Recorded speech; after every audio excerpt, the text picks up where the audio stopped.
안녕하세요. 오늘도 사연살롱을 찾아주셔서 감사합니다. 요즘같이 덥고 습한 여름밤, 모기가 극성이잖아요. 저도 어제 팔에 살포시 앉아 제 피를 맛나게 쪽쪽 빨아먹고 있는 모기 한 마리를 탁 내리쳐서 잡았네요.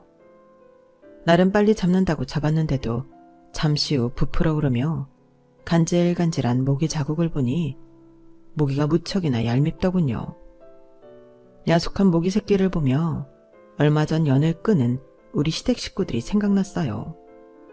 모기, 아니 흡혈귀가 사람 피를 빨아먹듯이 나와 신랑의 돈을 어떻게든 뽑아먹던 그 족속들. 에휴, 지난 7년간의 결혼 생활 동안 시댁 식구들의 호구 노릇한 거 생각하면 아직도 치가 떨리네요. 저는 지금 난산으로 힘들게 아기 낳고 산후조리원에 와 있어요. 아기 젖줄 떼놓고는 시간적 여유가 있다 보니 별별 생각이 다 드는 것 같아요. 출산 후 호르몬 변화 탓인지 서럽기도 하고 아무 일 아닌 것에도 눈물이 핑 돌기도 해서 연신 훌쩍이고 있네요. 제 나이 올해로 40인데 엄청 늦은 나이에 첫 아이를 낳다 보니 볼 수 없는 친정엄마가 너무 그리워요. 저희 친정엄마는 제가 성인이 되기도 전에 돌아가셨거든요. 우리 엄마도 이렇게 힘들게 날 낳고 키워주셨겠지 라는 생각이 들면서 대단하게 느껴지기도 하고 오만 가지 감정이 스치네요. 산후조리원에서 퇴소해 집으로 가면 이제 육아 때문에 잠도 제대로 못 자고 화장실도 내 맘대로 못 간다고 하니 이렇게 여유 있을 때 제 인생을 한번 정리하고 넘어가려고 해요. 제가 아기 낳고 가장 먼저 외친 말이 시댁 식구들을 향해 이제 됐냐? 그동안 더러웠다. 다신 보지 맙시다 였어요.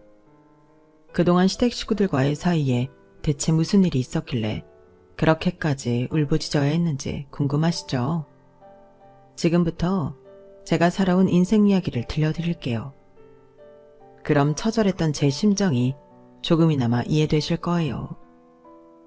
저의 얘기를 시작해 볼게요.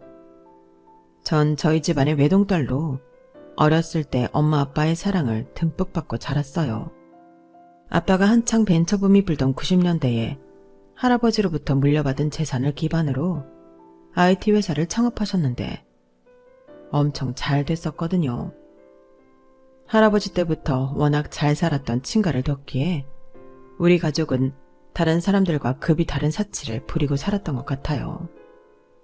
그땐 저도 어렸으니 다들 그렇게 사는 줄 알았어요. 모든 걸 당연하게 생각했죠. 다들 비행기 1등석 타고 세계 일주 한 번쯤은 떠나는 줄 알았고 승마도 마치 축구나 농구하듯 쉽게 할 수 있는 스포츠인 줄 알았어요. 제가 태어났을 때 부모님은 제 탄생 기념으로 아주 어린 조랑말을 선물해 주셨어요. 제가 어느 정도 컸을 땐 말도 이미 다 자라서 조심스레 승마를 즐길 수 있었죠. 지금 생각하면 참 꿈 같은 시절이었네요. 세상을 다 가진 것만 같았죠. 그런데 하늘이 질투를 하였는지 제가 중고등학생 때쯤 불행히 어깨동무를 하고 한꺼번에 들이닥치더군요. 아빠의 잘 나가던 벤처회사는 IMF 때 직격탄을 맞아 신압으로 망해가고 있었어요.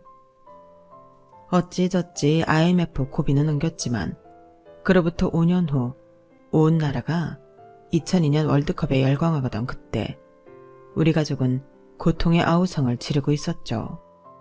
아빠의 회사가 완전히 폭삭 망해버린 거였어요. 그때 당시 아빠의 마지막 전화통화가 아직도 기억에 남네요. 말수가, 복말수, 잘 들어. 지금 빚쟁이들이 우리 집으로 쫓아가고 있을 거야. 얼른 엄마랑 다른 곳으로 대피해 있어. 안 그럼 그 사람들이 무슨 짓을 벌일지 몰라. 아빠, 대체 그게 무슨 말이에요? 엄마랑 둘이 어디로 피해 있으란 말이에요? 가정부 아줌마며 정원사 아저씨며 다들 어디로 간 거예요? 무슨 전쟁이라도 난 것 마냥 갑자기 왜 이렇게 된 거예요? 무서워요, 아빠. 아빠, 전화 끊겼어요? 뚜뚜. 아빠가 전화를 끄는 소리만 들렸어요.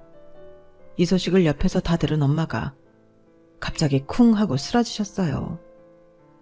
갑자기 다급해진 전 119를 불러서 엄마를 병원으로 바로 모시고 갔죠. 그런데 엎친 데 덮친 경우로 긴급 종합검진을 받아본 엄마가 췌장암 말기라고 하더군요. 하늘이 노래지는 것 같았어요. 의사 선생님, 지금 아빠도 없고 저와 엄마뿐인데 마음의 준비를 하라는 말씀이 대체 무슨 의미예요? 우리 엄마가 죽기라도 한다는 말씀인가요? 안 돼요. 우리 엄마 죽으면 세상에 나 혼자뿐이란 말이에요. 췌장이란 장기가 있는 줄도 몰랐는데 췌장에 몹쓸 암이 생긴 것도 모자라 말기라니 너무 무서웠어요. 엄마는 급속도로 말라갔고 나중엔 피부까지 까맣게 변해 완전히 다 타버린 나무 장작 같았죠.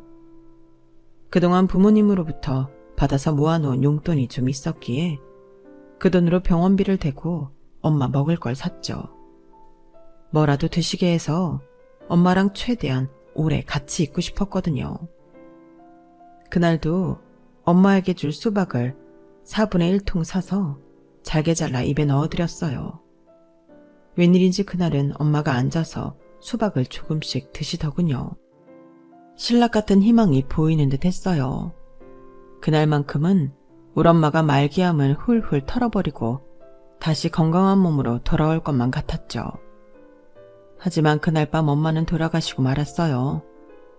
아마도 엄마는 외동딸인 제가 없는 돈을 쪼개 수박을 사온 정성을 알고는 조금이라도 드시고 돌아가신 게 아닐까 싶어요. 엄마가 돌아가신 지 20년이 넘은 지금도 여름철 수박을 보면 엄마 생각이 나서 슬프답니다. 제 나이 고3이었는데 집안은 몇 달 만에 폭삭 망해버리고 아빠는 그 후로 연락이 안 되고 엄마까지 돌아가시고 나니 삶이 막막하더군요. 엄마 장례식도 제대로 못 치러드리고 화장을 한 유골을 엄마가 좋아하시던 바다에 가서 뿌려드렸어요. 뱃삭도 없어서 바다 한가운데가 아닌 바닷가 부두에 서서 뿌렸네요.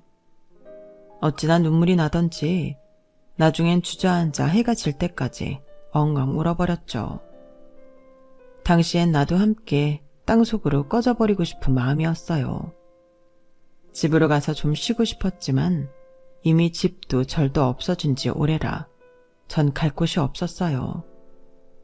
고3이었지만 학교도 다니는 둥 마는 둥 하며 친구 집을 전전할 수밖에 없었죠.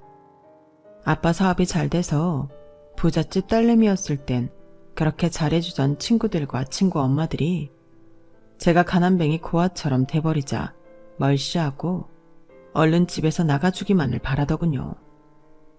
한 친구 집에서 3일 이상 머무르기 어려웠어요. 오죽하면 가을밤에 공원에서 노숙까지 해봤을까요? 어렸을 땐 귀신이 무서웠지만 다 크니 사람이 그리도 무섭더군요. 그러다가 중학교 때 제일 친한 친구였지만 고등학교를 다른 곳으로 배정받아 무척 아쉬워했던 김정희라는 친구가 떠올랐어요. 너무 오랜만에 연락이었지만 반갑게 받아주더군요. 전 친구에게 그동안의 사정을 다 털어놓으며 면목 없지만 집에서 재워줄 수 있겠느냐고 물어봤죠. 친구는 대답 대신 울음을 터뜨렸어요. 말수가 그동안 그런 일이 있었어? 난 네가 아직도 부잣집에서 떵떵거리며 잘 사는 줄로만 알았어. 어쩜 그렇게 안 좋은 일이 한꺼번에 터지니? 네 인생도 참 불쌍타. 바보야, 왜 진작 얘기 안 했어? 다 큰 기집애가 무슨 공원에서 노숙을 해. 큰일 나려고. 당장 우리 집으로 와. 엄마한테 말씀드려서 따뜻한 밥 차려놓을게. 우리 엄마 성함도 말숙이어서 너랑 이름 똑같다고 중학교 때도 널 예뻐하셨잖아. 얼른 와. 기다리고 있을게. 정희의 집은 주택이었는데 오랜만에 찾아간 그 집은 인테리어가 많이 달라져 있더군요. 정희 엄마는 저와 성만 다르고 이름이 같은 서말숙이었는데 중학교 때는 항상 창백한 얼굴에 여기저기 아프셨던 기억이 있었어요. 그런데 오랜만에 만난 아줌마는 빨간 립스틱에 눈 화장도 매섭게 하고는 인상이 180도 달라져 있더군요. 어서 와라 말수가, 오랜만이다. 아줌마가 네 소식 궁금했는데 이렇게 다시 만나게 되니 너무 반갑다. 그래, 그동안 많은 일이 있었다고? 아줌마도 그간 많은 일이 있었어. 신병으로 시름시름 앓다가 신내림 받고 무당이 됐지 뭐냐. 이 집 인테리어가 낯설지? 신당으로 꾸며놓고 손님 받고 있단다. 겁먹을 필요는 없어. 저기 창고를 쓰던 조그만 방 하나 네 방으로 꾸며놨으니 여기서 지내렴. 정인이 아빠는 사고로 돌아가시고 말았어. 그래서 아줌마가 신내림 거부하다가 결국 운명을 받아들일 수밖에 없었지. 내가 신내림 안 받겠다고 버팅기다가 우리 정희까지 어떻게 될까 무서워서 말이야. 너처럼 우리 가족에게도 많은 일이 있었단다. 어쨌든 여기 정희와 나 여자들 뿐이니 너도 이 집에서 한 가족처럼 지내자꾸나. 감사합니다 아줌마. 정희야 고마워. 친구 정희에게도 그간 많은 일이 있었다는 걸 알게 된 저는 정희를 껴안고 많이 울었어요. 동병상련의 감정이 느껴졌거든요. 그렇게 정희 내에 얹혀 살면서 고3 생활을 무사히 마칠 수 있었죠. 20살이 되자 친구 집에서 계속 생활비도 안 내고 얹혀 살기가 민망했어요. 절 위해 항상 푸짐하게 밥상 차려주시는 아줌마께도 죄송했고요. 돈이 없으니 대학에 가는 건 꿈도 못 꾸고 얼른 취업 자리를 알아봤죠. 제 고향이 서울이 아니다 보니 좀 괜찮은 일자리는 죄다 서울에 있더군요. 너무너무 아쉬웠지만 아줌마와 정리에게 이별을 고하고 서울로 향하기로 마음먹었어요. 제가 떠나는 날 아줌마는 단호하게 제게 일러주시더군요. 말수가, 서울은 눈 뜨고도 코 베이는 곳이니까 마음 단단히 먹고 생활해라. 알았지? 그리고 무당인 아줌마가 네 사주 넣고 기도드려보니 네 팔자는 엉겅퀴 팔자다. 어쩔 수 없이 가시밭길을 걸을 수밖에 없어. 그리고 그 엉키고 설킨 실타래를 풀어줄 사람은 네 새끼뿐이다. 근데 그 자식이 쉽게 오진 않을 거야. 그래도 끝까지 절대 포기하지 않고 노력하면 아기가 얻어질 터인데 그 아기가 세상에 태어나는 순간 거짓말처럼 네 인생은 편안해질 거야. 요즘 말로 꽃길만 펼쳐질 거란 말이다. 그러니 아무리 나이 많이 먹어도 반드시 아기 하나는 가져야 한다. 알았지? 그땐 그 말이 무슨 말인지 잘 몰랐어요. 제 나이 20살이었는데 결혼하면 당연히 1, 2년 내로 아기가 다 생기는 줄 알았거든요. 그럼 내가 결혼 자체를 늦게 한단 말인가? 아무렴 어떠리. 지금 내가 남자랑 연애하고 결혼할 팔자인가? 제 앞으로의 미래에 대해선 별 생각 없이 당장 돈 한 푼 없이 지내야 할 서울살이가 막막하게 느껴졌죠. 서울로 올라와 일단 싸구려 월세방이나 고시원이라도 얻기 위해선 돈이 필요했어요. 다행히 터미널 근처 옷가게에서 사랑극구라는 공고를 보고는 바로 가서 일 좀 하게 해달라고 거의 빌다시피 했죠. 옷가게 주인 언니는 아주 짙은 화장을 하고 있었는데 속눈썹 몇 개를 겹쳐 붙인 건지 먼 놈의 송충이가 눈덩이 위에 있는 줄 알았네요. 껌을 짝짝 씹으며 제게 이것저것 묻더군요. 그래, 미성년자는 아니고? 아니, 성인이 됐으면 기본 화장은 해야지. 반반한 얼굴 믿고 쌩얼 다니는 거야? 아, 제가 화장품이 하나도 없어요. 로션 하나가 다네요. 여기서 일하려면 화장해야 하나요? 그럼 립스틱이라도 사서 바르고 다닐게요. 당장 돈을 벌어야 해서 꼭 일 좀 시켜주세요. 네? 제 사정을 다 들은 주인 언니는 다행히 마음만은 착한 것 같았어요. 제게 메이크업 용품들을 이것저것 챙겨주면서 화장 좀 하고 다니라 하더군요. 그리고 싸구려 월세방도 소개해줬어요. 심지어 보증금 50만 원까지 선불로 빌려주면서 말이죠. 감사합니다 사장님.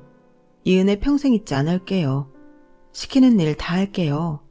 성실히 일할 테니 걱정 마세요. 너 진짜 시키는 일 다 할 거니? 어쨌든 사장님이라 부르지 말고 앞으로 그냥 언니라고 해. 사장님이라고 하면 내가 늙어 보이잖니? 그렇게 주인 언니와 나름 친하게 지내며 옷가게에서 열심히 허드렛 일을 했어요.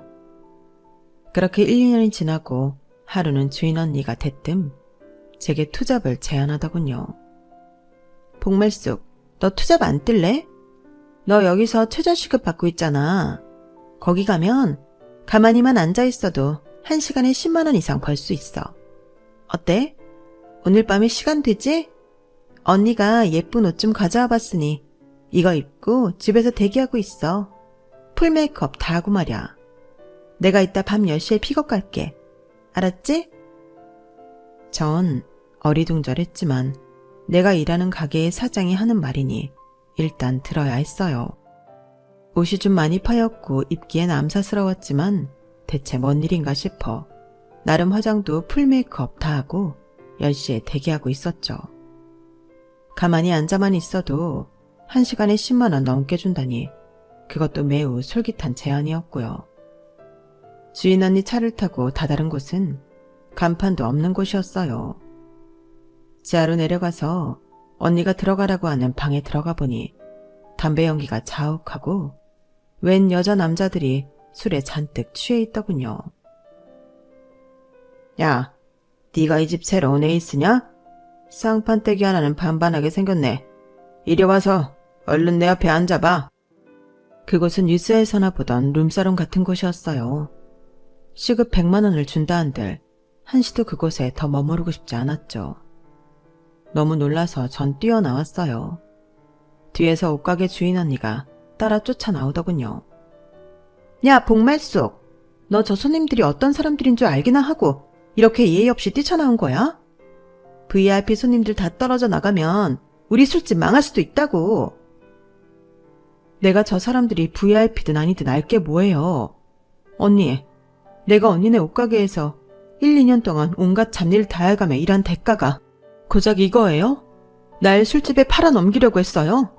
나 옷가게도 당장 때려칠 거예요. 나도 우리 엄마 아빠 살아계실 땐 부잣집 외동딸로 곱게 자란 사람이라고요.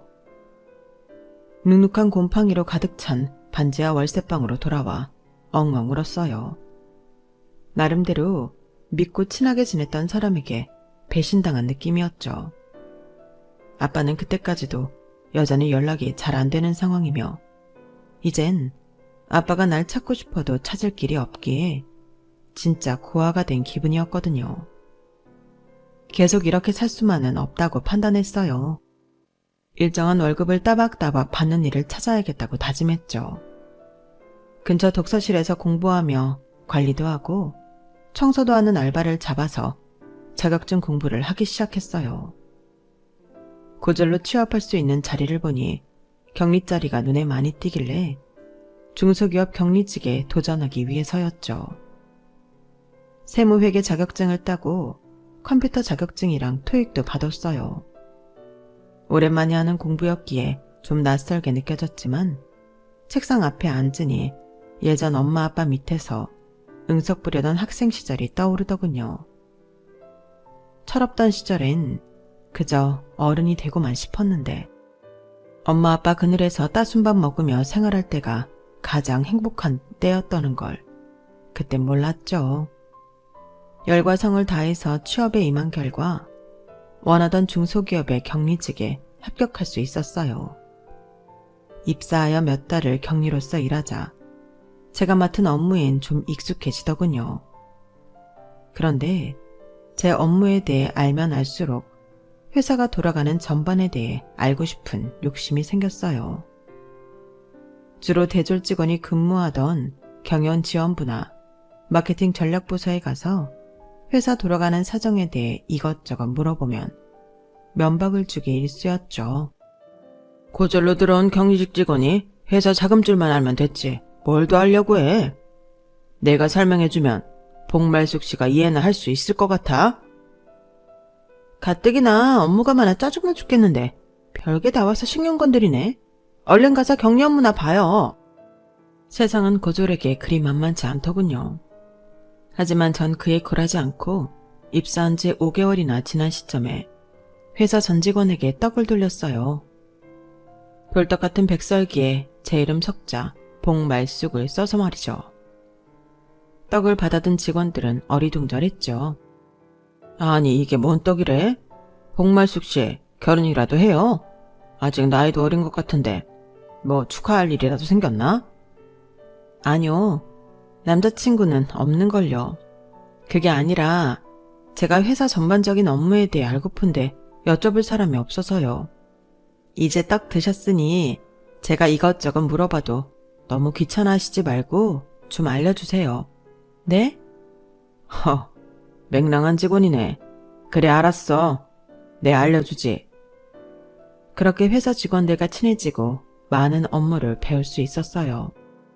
그렇게 몇 년을 지내고 나니 회사 사장보다 디테일한 부분에 대해 더 많이 아는 직원이 돼 있었죠. 일에 푹 빠져서 지내다 보니 연애할 기회도 놓쳤어요. 아니, 제가 일부러 남자를 멀리한 것도 있는 것 같아요. 인력심에 말이죠. 20대 후반이 되고 나니 주위의 여자친구들이 하나둘씩 결혼하기 시작하더군요. 어릴 때 도움을 줬던 정희도 시집간다고 연락이 왔죠. 청첩장 이제야 줘서 미안해. 너도 나중에 결혼해보면 알겠지만 진짜 준비해야 할 것들이 끝도 없어. 어쨌든 정희야, 결혼 너무 축하해. 엄마는 잘 계시지? 엄마가 무당이 되고 난 후 입소문이 쫙 퍼져서 요즘 TV에도 나오고 난리야. 신전 봐주는 건 3년치 예약이 꽉 차 있고 말이야. 너희 엄마가 일이 잘 풀리고 계시다니 너무 좋다. 난 결혼이나 할 수 있을지 잘 모르겠어. 인력심은 있는데 멀티가 안 되니 연애랑 병행을 못하겠어. 야 말수가, 너 무슨 이 회사에 책 잡힌 거 있어?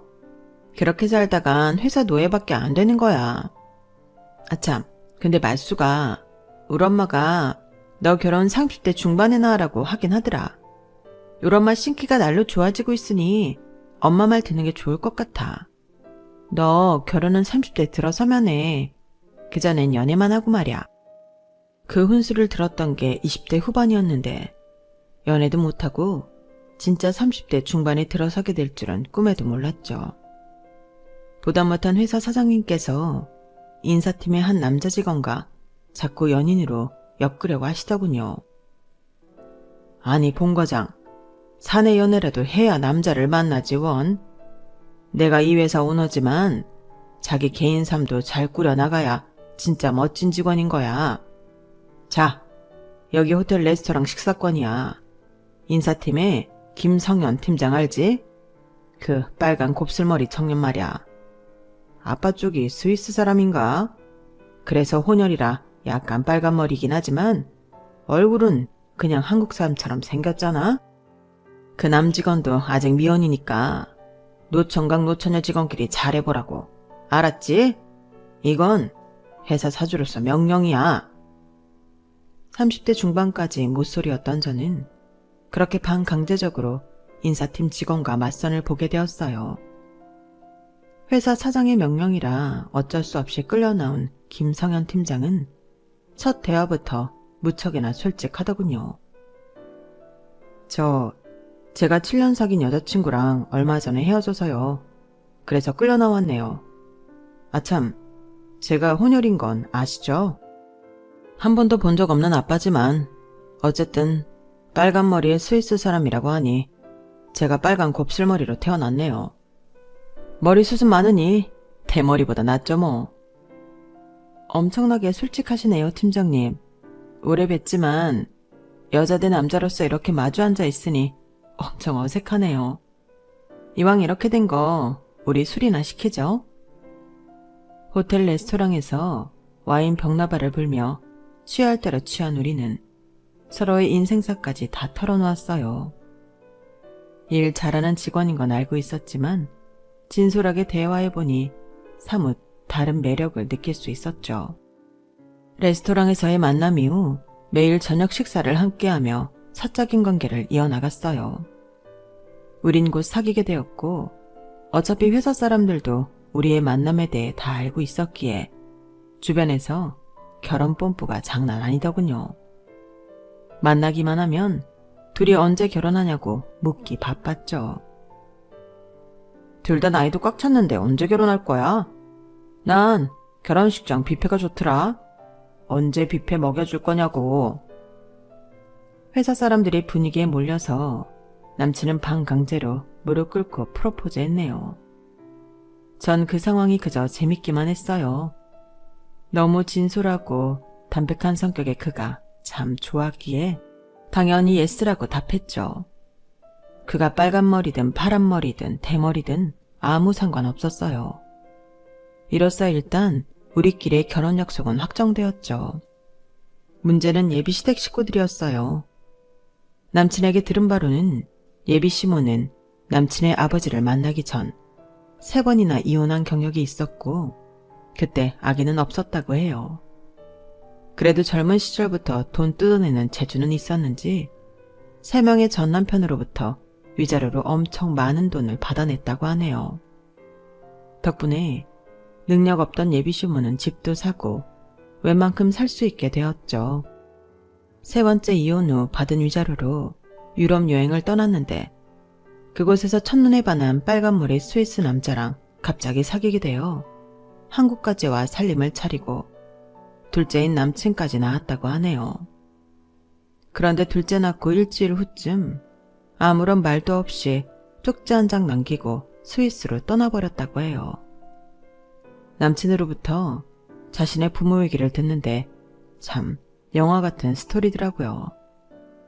한국에서 빨간머리 혼혈로 살아가며 왕따도 당하고 참 힘들었다고 하더군요.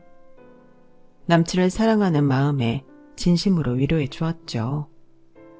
남친의 형은 어렸을 때부터 워낙 공부를 잘해서 현재 판사로 재직 중이고 일찍 결혼해서 전업주부인 아내와 조카와 셋이 가정을 꾸리고 있다고 하더군요. 그냥 남친의 입을 통해 들었을 땐 예비 시모에 대한 약간의 동정심마저 느껴졌어요.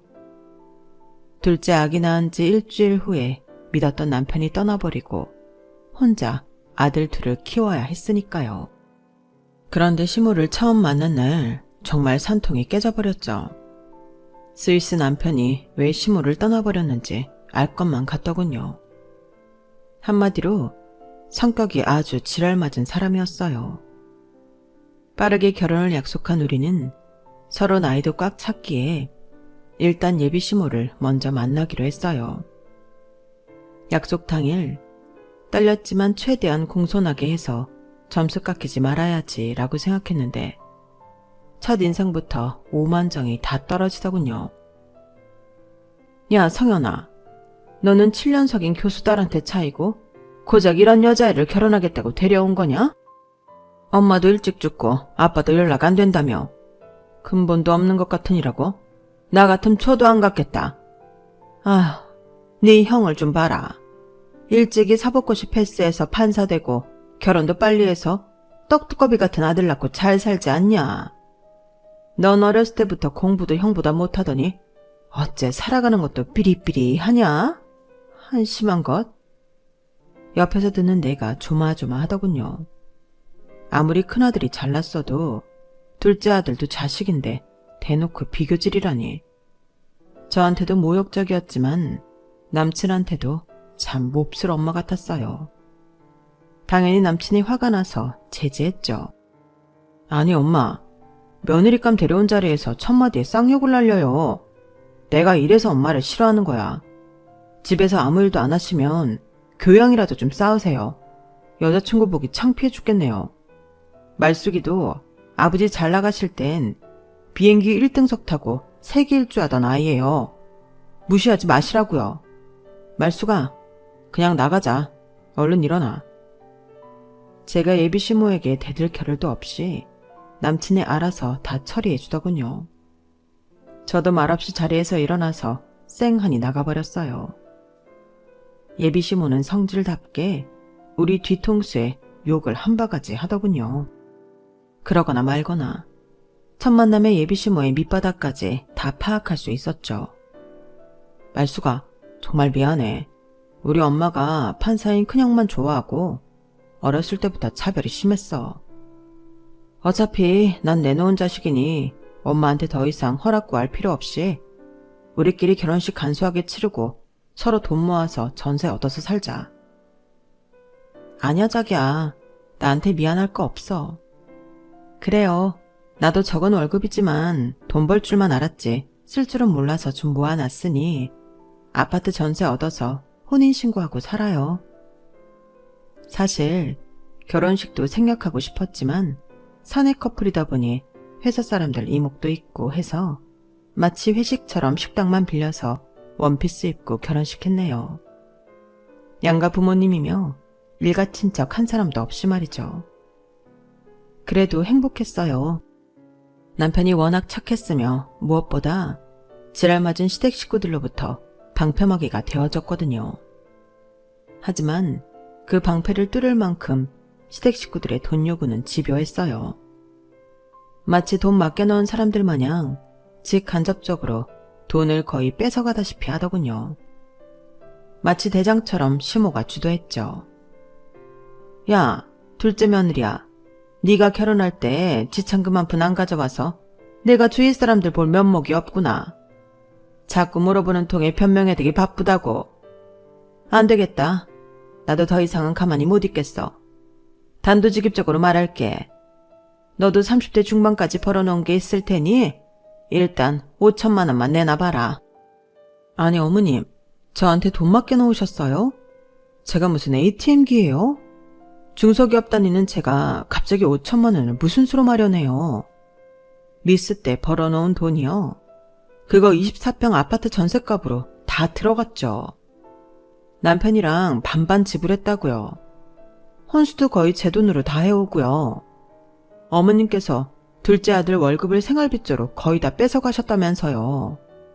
그래서 남편이 모아놓은 돈이 저보다 적더라고요. 결혼할 때 제가 더 많이 냈어요. 그런데 또 지참금을 달라고요? 5천만 원이나요? 어디에 쓰시게요? 어머님 집도 있으시고 노령연금도 조금씩 나오잖아요. 야, 노령연금 코딱지만큼 나오는 건 내 품위 유지비로도 부족하다. 나도 먹고 살아야 할 거 아니냐. 네 남편이 지금까지 그렇게 훌륭하게 클 수 있었던 건 다 몇십 년간의 내 희생이 있었기 때문 아니냐? 네 남편 키워준 값 내놓으라 이거야. 아니 어머님, 신랑 말 들어보니 공부 잘하는 아주버님이랑 그렇게 차별을 심하게 하면서 키웠다는데 이제 와서 훌륭한 아들 키워놓은 값을 달라고요? 좀 어이가 없네요. 저희가 아직 아기가 없으니 그럼 매달 생활비조로 몇십만 원씩 계좌로 넣어드릴게요. 그럼 됐죠? 신혼 초에 더 이상 시댁에서 분란을 일으키고 싶지 않았고 시모의 못 같은 성격을 이미 알았기에 몇십만 원의 생활비를 매달 주는 걸로 쇼부를 봤어요. 하지만 어버이날, 어머님 생신, 제사, 명절, 학예, 동계 휴가비까지 별별 명목으로 용돈을 요구하며 돈을 뜯어갔어요. 돈 뜯어갈 때만 매우 친절하게 전화를 하시더군요. 저나 남편이 회사 일로 항상 바빴고 몇 년이 지나도 아기가 생기지 않자 초조한 마음에 임신 성공시키는 데만 백방으로 알아보기 바빠서 그냥 웬만하면 돈 달라는 대로 드렸네요. 시댁 형님 또한 좋은 사람이 아니었어요. 전업주부임에도 불구하고 명절에 어떻게든 저한테 모든 걸 다 시키려고 작정한 사람 같았죠. 동서, 나 이번 명절에 좀 아플 것 같아. 벌써부터 몸이 좀 안 좋네? 그래서요, 형님? 아니, 이미 아픈 것도 아니고 명절에 아플 예정이라는 말은 또 생전 처음 들어보네요. 어떻게 형님 몸은 명절이나 제사 때만 맞춤으로 아픈가요? 전 일하잖아요. 전업주부인 형님이 오히려 주도적으로 준비해야 하는 거 아닌가요? 뭐? 지금 전업주부 무시하는 거야, 뭐야? 난 아들이 있잖아. 얘 지금 미국 유학 보내려고 이것저것 챙기느라 바빠 죽겠다고. 동서는 애도 없잖아? 벌써 결혼한 지 6년이 넘었는데 애 안 생기는 거 보면 불임 아니야? 어차피 애 못 낳을 몸이면 명절에 몸빵 해야지. 손이 형님한테 대드는 거 보니 아주 예절을 밥 말아 드셨구만. 부모 없이 자란 티가 나네. 그렇게 고약스러우니 애가 안 생기지. 지금 뭐라고 하셨어요? 누가 고약스럽다는 거예요? 그리고 내가 태어났을 때부터 고아예요? 누구 보고 가정교육 운운하는 건지 원. 어쨌든 앞으로 명절 제사 등등은 무조건 반반 일하는 걸로 해요. 형님이 아프면 저도 아플 예정이라고요. 혼자 오랜 시간 꿋꿋이 버텨온 구력이 있었기에 저도 시댁 식구들한테 지지 않기 위해 발악을 했어요. 그런데 시댁 형님이 통화를 끊은 줄 알고 저쪽 편에서 누군가와 얘기를 하는 게 들리더군요. 자세히 들어보니 시모 목소리였죠. 아이고, 야. 애미애비 없고 고절로 못 배워먹어서 그런지 아주 싸가지가 바가지다. 옆에서 듣는 내가 다 오금이 저리는구나. 그러니까요, 어머님. 동서랑 얘기하면 아주 화딱지가 나서 죽겠어요. 그래도 대학까지 나온 교양 있는 네가 참아라. 내가 아주 용한 무당 찾아가서 둘째네 돈이 우리 장손 서준이한테 다 갈 수 있도록 기도드리고 있다. 이번에 국까지 한 판 크게 벌일 셈이야. 둘째네가 계속 애기 안 생기도록 말이야. 이미 7년 됐는데 애 안 생기는 거 보면 불임이 틀림없는 것 같아. 그 무당이 둘째 며느리랑 이름이 같은 서말숙인가? 그래서 좀 깨름칙했지만 굿벌이면 그 효력에 아주 적중한다고 소문이 자자하더라. 둘째네한테서 뺏은 돈이 한 700 남아있으니 그 돈으로 굿 한 판 크게 벌여야겠다. 어머님, 굿하는데 저도 따라갈게요. 우리 서준이한테 시동생네 돈이 닿을 수 있도록 같이 기도드려야겠네요. 뭐? 우리 돈이 형님네 아들한테 돌아갈 수 있도록 기도드린다고? 비가 거꾸로 솟는 것 같았어요. 저 악마 같은 년들이 나와 가족이란 이름으로 엮여 있다는 사실이 치가 떨리도록 혐오스럽더군요. 어떻게 하면 저들에게 복수를 해줄까 부들부들 떨고 있는데 마침 친구 정희의 엄마에게 전화가 왔어요. 말수가 잘 지내지? 아줌마가 곧 의뢰를 받았는데 말이야. 아무래도 이름이 네 이름인 것 같아서 연락했어. 혹시 너희 시어머니 이름이 박순자 씨 맞니? 네, 맞아요, 아주머니. 아주머니께 우리 시어머니가 곧 의뢰를 한 거예요? 안 그래도 방금 시댁 식구들끼리 작당하는 얘기를 들었는데 가관도 아니더라고요. 제가 아기 못 가지게 구슬해서 저희 부부돈을 형님네 아들한테 돌아가게끔 한다나 뭐래나. 듣고서도 어이가 없네요, 진짜. 그래, 나도 무당 경력 20년 만에 이런 의뢰인은 처음이야. 네 이름이 워낙 특이해서 넌 줄 알았어. 의뢰를 받았으니 굿을 버리긴 할 건데 아줌마가 너 아기 가질 수 있도록 성심을 다해 삼신할머니께 기도드릴 거야. 아참, 그리고 아줌마가 기가 막히게 용하다는 한의원을 알아냈으니 너 당장 거기 가서 한약 지어 먹어봐. 나이도 젊은 남자 한의사가 진짜 잘 지낸다고 하더라. 거기서 약 지어 먹은 사람들은 죄다 임신이 됐다네. 톡으로 주소 줄게. 당장 가봐. 알았지? 아줌마 고마워요. 어렸을 때도 그렇고 제가 어려움에 처했을 때 항상 친정엄마처럼 도움을 주시네요. 이 은혜 평생 잊지 않을게요. 전 일단 정인의 엄마가 알려준 한의원에 바로 찾아갔어요. 워낙 유명한 곳이라 겨우 비어있는 시간대를 잡을 수 있었죠. 무당인 아줌마로부터 시모의 굿이 어떻게 마무리되었는지도 들을 수 있었어요. 화가 머리끝까지 났지만 일단은 아기 갖는 데 집중하고 싶었어요. 그렇게 2-3달이 지나고 임신 테스트기를 해보는데 시험관 시술을 그렇게 했을 때도 보지 못했던 희미한 두 줄이 보이더군요. 내 눈이 잘못됐나 싶어 두 눈을 비비고 다시금 살펴봤어요. 두 줄이다. 여보, 나 2줄 나왔어. 뭐? 2줄? 이거 임신 테스트기 맞아? 혹시 코로나 테스트기 이런 거 아니고? 맨날 속고만 살았나. 당연히 임신 테스트기지. 이것 봐. 3개 다 2줄이잖아. 나 진짜 임신했나 봐. 내 안에 생명이 자라고 있다고. 저와 남편은 침대에 걸터 앉아 부둥켜 안고 엉엉 울며 대성통곡을 했어요. 지난 7년간 시험관 수술을 엄청 많이 하며 배에 복수가 차올라 119에 실려가기도 여러 번이었고 그동안의 우여곡절들이 주마등처럼 스쳐 지나갔거든요. 산부인과에서 임신을 확인하고도 우리 부부는 주위에는 최대한 늦게 알리자고 했어요. 혹시 유산이라도 될까봐 전전긍긍하고 있었거든요. 그렇게 임신 중기쯤 됐을까? 제게 불행이 어깨동무를 하고 한꺼번에 들이닥쳤던 것처럼 행운도 갑자기 몰려들더군요. 어느 날인가 주말에 남편과 집에서 쉬고 있는데 전화 한 통이 걸려왔어요. 혹시 봉말숙 씨 전화 맞나요? 나 봉필구라는 사람이고 말숙의 아빠인데 혹시 말숙이 전화 맞니? 아빠? 아빠, 저 맞아요. 나 말숙이에요. 우리 아빠 맞는 거죠? 어떻게 내 전화번호를 안 거예요? 아빠, 살아 계셨군요. 지금 어디에요? 당장 만나고 싶어요, 아빠. 갑자기 아빠로부터 연락이 와서 만나게 됐죠. 남편과 집 앞에서 말이죠.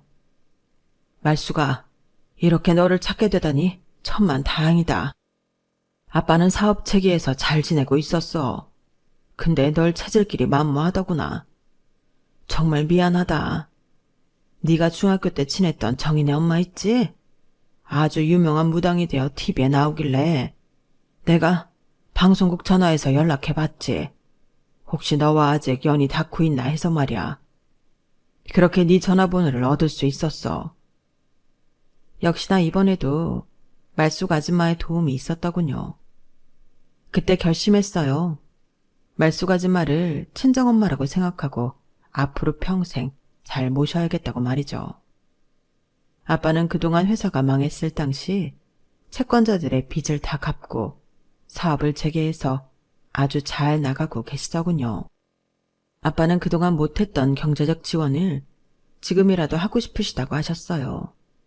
아빠가 몇 년 전에 35억 주고 건물을 사둔 게 있는데 그 주변이 개발이 돼서 지금은 100억 정도로 뛰었다더군요. 그걸 너에게 증여해주고 싶어. 마침 네가 임신도 했고 예쁜 가정도 꾸렸으니 아빠 선물이라 생각하고 받으렴. 증여세 같은 건 걱정 말고 말야. 갑자기 100억 건물이라니 남편과 저는 서로 쳐다보며 아무 말도 못하고 있었어요. 하지만 추진력 좋은 아빠는 얼마 지나지 않아 제 앞으로 건물을 증여해 주셨어요. 속사포처럼 모든 일이 진행되고 또 명절이 다가오자 시댁 식구들에게 그제서야 임신 사실을 알렸어요. 그랬더니 시모의 반응이 아주 가관이더군요. 뭐? 한의원에서 약 먹고 애가 졌다고? 그 한의사 남자지.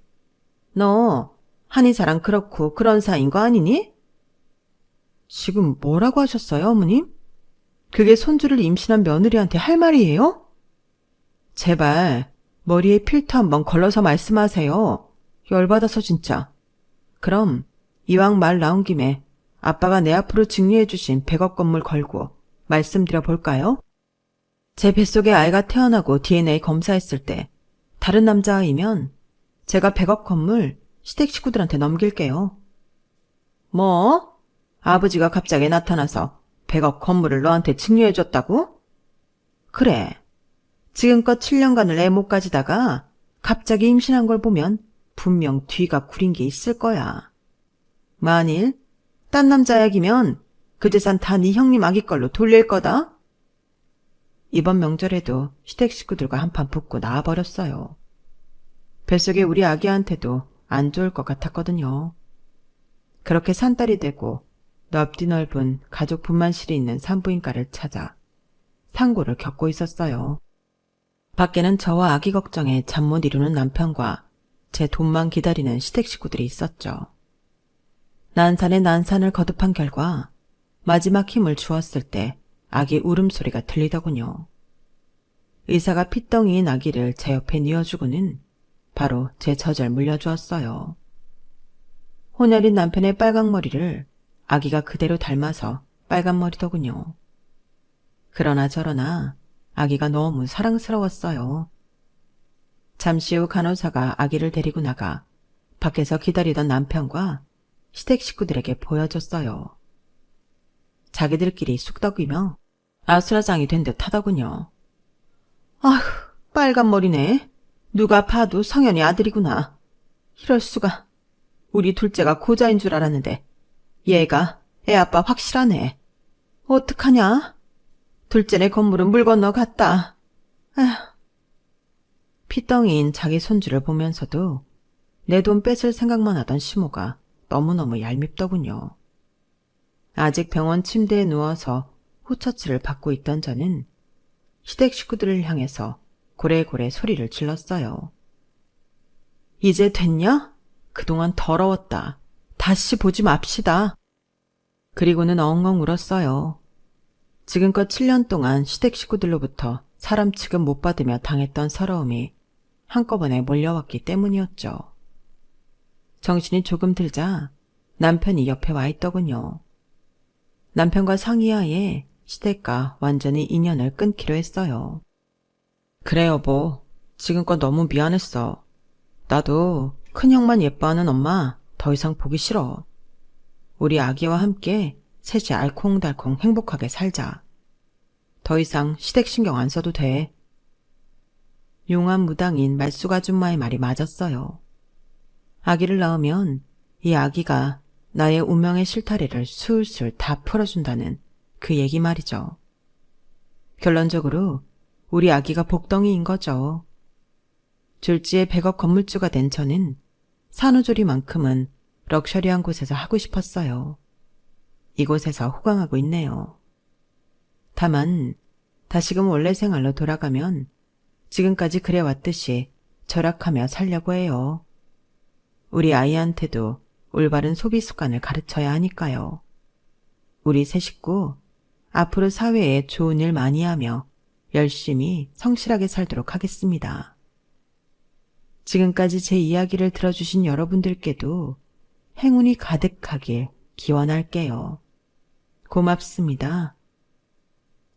여러분, 사연 댓글에 응원과 현명한 조언 부탁드려요. 좋아요와 구독은 저에게 큰 힘이 됩니다. 오늘도 좋은 일 가득하세요.